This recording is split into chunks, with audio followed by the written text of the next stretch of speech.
एक बार की बात है, एक गांव में पंचायत लगी थी और वहीं थोड़ी दूर पर एक संत ने अपना बसेरा बनाया हुआ था।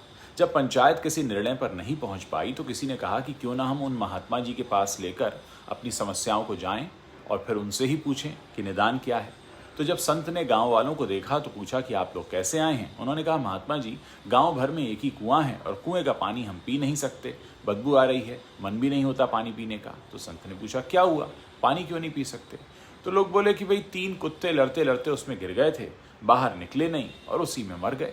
अब जिसमें कुत्ते मर गए हों उसका पानी कौन पिएगा महात्मा जी? संत ने कहा कि एक काम करो, उसमें गंगा जल डलवाओ।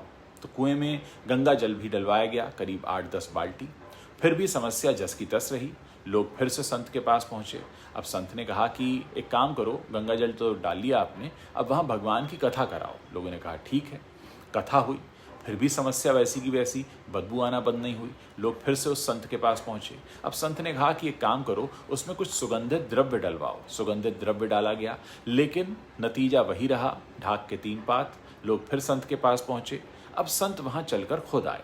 लोगों ने कहा, महाराज वही हालत है, हमने सब करके देख लिया, गंगा जल डलवाया, भगवान की कथा कराई, प्रसाद बांटा, सुगंधित पुष्प द्रव्य सब डाला। अब संत काफी आश्चर्यचकित हुए कि अभी भी इनका मन कैसे नहीं बदला।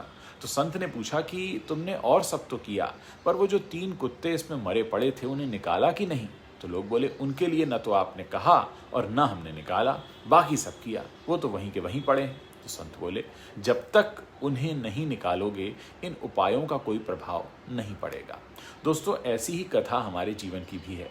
इस शरीर नाम के गांव के अंतःकरण में जो कुआं है, वहाँ काम, क्रोध और लोभ के 3 कुत्ते लड़ते झगड़ते गिर गए हैं और इन्हीं की सारी बदबू हमारे अंदर फैली है। हम उपाय पूछते हैं तो लोग बताते हैं तीर्थ यात्रा कराओ, थोड़ी ये पूजा कर लो, थोड़ी वो पूजा करो, थोड़ा वहाँ दर्शन करो। हम सब करते हैं, पर बदबू तो उन्हीं दुर्गुणों की आती रहती है जो पहले से हमारे अंदर हैं। तो पहले इन दुर्गुणों को बाहर निकालें, तभी आपका जीवन कुछ उपयोगी होगा।